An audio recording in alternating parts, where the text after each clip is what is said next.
গাঢ় রঙের ব্যবহার সঙ্গে আলো আঁধারির খেলা এভাবেই নিজেকে মেলে ধরতে পছন্দ করেন শিল্পী মধুমতি মন্ডা।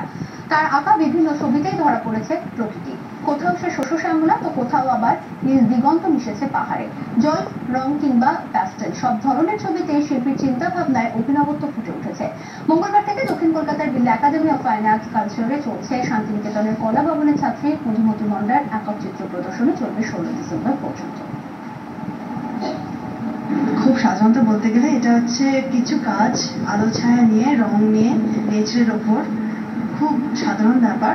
লোকে যদি দেখে ভালো লাগে, এক একজনের কাছে এক এক রকম মানে সৃষ্টি হয় আর কি। ছবি দেখে যে লোকে একটু মনটা ভালো হয়ে যায়, ভালো লাগে, এটা এটা এটা একটা বড় ব্যাপার। রং খুব ভালো লাগে, রং বেশি ব্যবহার করলে উজ্জ্বল লাগে ছবি, লাইটের প্রকাশটা আরো বেশি হয়। এটা হচ্ছে আমি